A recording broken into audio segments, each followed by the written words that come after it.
Ayer estábamos dando cuenta de la declaratoria de emergencia de varios distritos de Lima que están en alto riesgo de verse afectados por el inicio de la temporada de lluvias que viene con el verano costero.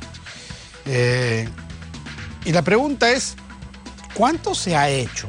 ¿Cuánto han hecho los distritos involucrados con el presupuesto que tenían asignado?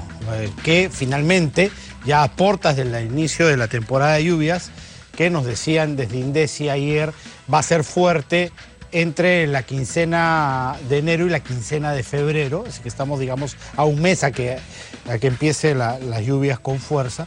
¿Cuánto se ha trabajado en realidad, ¿no? Que es necesario finalmente declarar la emergencia para que todo fluya y se apriete el acelerador? Estamos con César Fuentes, profesor de SAN, para tratar este tema el día de hoy. ¿Cómo está, César? ¿Qué tal? Muy buenas tardes. Muy buenas tardes.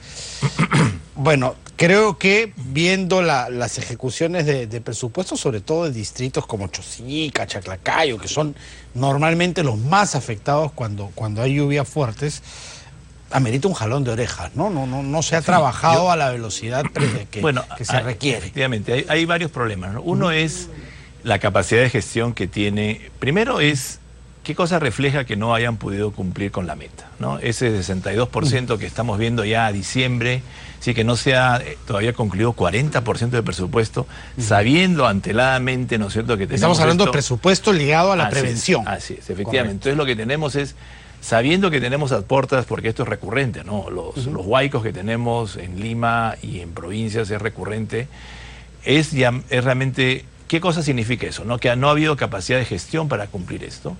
Y esos son temas que podríamos llamar estrictamente de gestión. Complicado con esto es el hecho de que la informalidad, especialmente en las zonas más populares, todavía es mayor. Es decir, tenemos en Chosica, en varias zonas, ¿no es cierto?, cerca de los ríos y cerca de los eventuales huaicos, tenemos construcciones. Entonces tenemos todavía un problema adicional, que la informalidad juega en contra de este problema de prevención. Y tenemos, si uno ve el río Rímac, ¿no?, inclusive gente que vive muy cerca, ¿no? Uno lo ve desde el aeropuerto hacia arriba, prácticamente la gente vive al costado, ¿no es cierto?, del cauce. Entonces, situación similar al Chillón, por ejemplo. Exactamente. Entonces tenemos un problema serísimo estructural, que es el tema, diríamos, de cómo está lotizado, cómo está ordenado el espacio territorial en los municipios. Tenemos un problema de gestión, que es que estos municipios, acordémonos que ha habido pues cambio de mandato en las elecciones municipales. Bueno, van a cumplir un año, ¿no? Van a cumplir un año, pero la curva de aprendizaje pues es lenta en muchos de estos municipios. Entonces ahí tenemos problemas de gestión, problemas estructurales, y un problema adicional es el tema también, ¿no es cierto?, que tenemos un problema serio en lo que es hoy día el catastro en Lima, ¿no?, que es otro problema serio, que es que la informalidad hace que inclusive, por mucho del público no lo conoce, pero nosotros tenemos dos instituciones que ven el tema catastral, uno que ve el tema catastral, que es justamente, digamos, el mapa de propiedades. El mapa de propiedades, y otro que ve el tema de registro. Entonces ahí tenemos un problema donde dos instituciones ven el mismo problema. Lo mismo. Y ahí tenemos un problema, ¿por qué? Porque justamente el hecho de que yo registre una cosa y que no esté acatastrada, lleva pues a problemas de registro, a problemas de subvaluación, y lo más importante para el caso, ¿no es cierto?, de los municipios, el problema de registro del ingreso predial, ¿no? Claro, que finalmente no se sabe cómo hacerlo porque el mapa está distorsionado. Así es, ¿no? Así es. Entonces acá hay varias cosas que se pueden hacer, ¿no? Una es, ¿no es cierto?, que el tanto... ¿Y esto quién tendría que hacerlo? El problema que tenemos es que esto es responsabilidad, es a nivel nacional, pero ¿qué sucede? Los municipios tienen mucha injerencia. No hay tenemos, ¿no es cierto?, hay un hueco, diríamos, desde el punto de vista de duplicación de funciones, que si tuviéramos una sola institución que ve lo que es el registro y el catastro, da la posibilidad que efectivamente podamos mapear, ¿no?, lo que sucede en Lima. Tenemos registro por un lado de propiedad y tenemos catastro por otro que no conversan. Entonces eso tiene un impacto terrible en lo que es el tema, por ejemplo, de ingresos tributarios. Para que tengan una idea nada más, el impuesto predial en el Perú es más o menos 0.2 del PBI. En América Latina es alrededor de 0.5. Y en los países desarrollados de la OCDE es 1.80. Quiere decir que acá estamos recaudando 9 veces menos de lo que recaudan los países que tienen mayor desarrollo predial. No digo que lleguemos a esa meta, pero claramente tenemos que tener la meta, pero deberíamos tener una base tributaria que impulse, es un círculo vicioso, ¿no? Como no tenemos el tributo, tenemos baja calidad de gestión, y este es un tema que se vuelve un círculo vicioso que lo tenemos recurrentemente. Entonces, ¿qué va a pasar ahora? Hay distritos que llegan al 80-85% de de morosidad, ¿no? En el pago de tributos, pero sin embargo ese vecino moroso reclama que le corten el gras al parque, que le recojan la basura. No hay una cultura ciudadana, y no hay una cultura ciudadana que, entonces acá hay un tema ¿qué reclamas? Hay un tema, yo creo que primero a nivel municipal, de mucha cultura ciudadana. Se tiene que trabajar mucho el tema ciudadano, y acá creo que tienen mucho que hacer tanto el Ministerio de Educación como los municipios, y desarrollar también un vínculo con el distrito, ¿no? Es decir, en algunos distritos tradicionales teníamos esto, ¿no? En Cercado, en algunos distritos centrales de Lima, pero esa identidad del ciudadano... El orgullo de pertenencia, ¿no? El orgullo de pertenencia a tu distrito, ¿no? Que tu distrito no esté sucio, que tu distrito no solamente sea, como ocurre muchas veces, solamente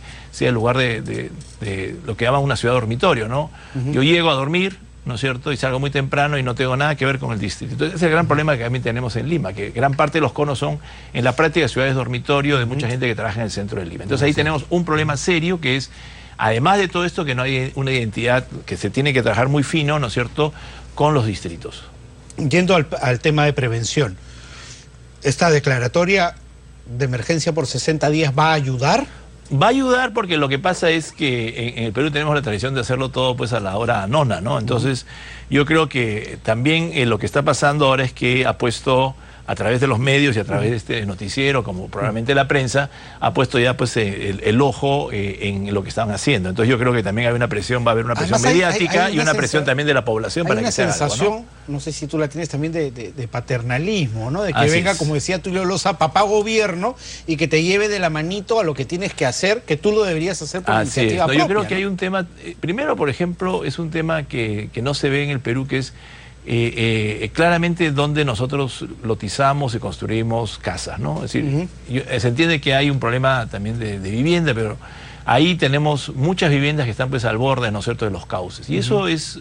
Entonces hay gente que con mucho esfuerzo... Las quebradas de Chosica, en las quebradas de Chosica, ¿no? Es una cosa que es patente, que son prohibidas. Vivir con una pistola sobre la cabeza, y ¿no? lamentablemente la gente vive pues prácticamente al centímetro. Claro. Si uno ve, por ejemplo, también en la zona, ¿no es cierto?, del Rímac y el Chillón pasa lo mismo. Casa y vuelve a construirla allí en el mismo lugar. O sea, entonces hay un problema serísimo, porque sabemos que la naturaleza, pues, si es un cauce es porque ya tiene muchos años de pasar por ahí los ríos, o eventualmente no se puede demorar, pero en algún momento va a volver a pasar. Llegan, y eso es una cosa que la naturaleza no solamente en el Perú, en todo el mundo, la naturaleza siempre regresa a su lugar, ¿no es cierto? Ya sea, por eso tenemos este problema del fuego, tenemos este problema de los huaicos, y eso yo creo que es un tema que el ciudadano tiene que, el poblador tiene que ya tomar cuenta, tiene un poco de responsabilidad, no tiene que esperar simplemente que ya ocurra la desgracia para efectivamente, ¿no es cierto?, tomar un rol mucho más protagónico. Hay un problema ya de hacer su vida en un sector y no quererse mover de él, ¿no? Porque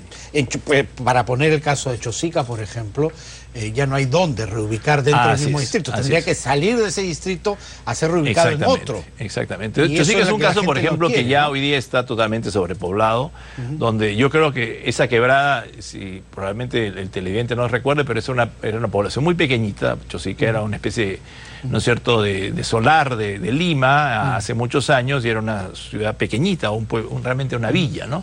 Y lógicamente en el desarrollo de Lima esto se ha totalmente desfigurado, ¿no? Entonces realmente, y es una ciudad que está al límite, porque es una quebrada muy pequeña, ya el mismo valle del Rímac a ese nivel es muy estrecho y realmente ya no hay dónde más. Entonces ahí tenemos un problema de hacinamiento, tenemos un problema serísimo de eventualmente si tenemos un terremoto en esa zona, que con el tiempo legalizaron eso, ¿no? Exacto. Entonces, ¿qué sucede? Hay un espíritu muy populista también, que ya no existe, por cierto, pero eventualmente había mucho... Claro, ahora está prohibido, pues ya no puede.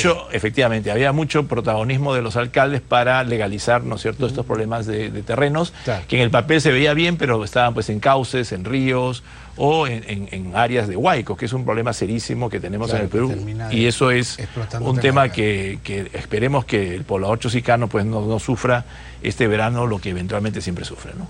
Sí, leía, según los pronósticos de Senami, este año no va a ser muy húmedo en cuanto a lluvias, no va a ser duro, no va a ser castigador. Deberíamos aprovechar estos valles para ir preparando la situación para cuando vuelva a recrudecer. Sí, yo creo que hay un tema primero fuerte, ¿no? Hay un tema primero más de gestión, ¿no? Que es lo más importante. Correcto. Hay un tema también de educación, es decir, lo que tenemos que hacer es educar al ciudadano diciendo, mira el impacto que tenemos, y también hay un tema que creo, ¿no es cierto?, de sí trabajar los temas mucho más finos de catastro y registro de propiedad. Ahí yo creo que está el nicho del asunto. Cuando no tenemos una recaudación y no sabemos realmente quién es el dueño, ¿no? Ahí tenemos un problema serio. Y en otros problemas, justamente, el predial es que permite que este círculo. ¿Y bastaría con una ley, por ejemplo, para la unificación de por supuesto, es una ley. Yo creo que ahora, en temas hoy día, se habla tanto de decretos de urgencia, yo creo que ese es uno, ¿no es cierto?, donde deberían establecerse, ¿no es cierto?, que tanto el registro, ¿no es cierto?, que hace SUNAR como el catastro que lo hace otra institución, estén juntos y permitan justamente que esto sea mucho más efectivo, porque ahí calzaríamos, ¿no?, la propiedad, que la vemos, diríamos, desde el punto de vista legal, con el catastro, que lo vemos desde el punto de vista geofísico. Perfecto. Muchísimas gracias, César, por haber estado aquí. Encantado. Muchísimas gracias. Hasta aquí nuestro bloque económico.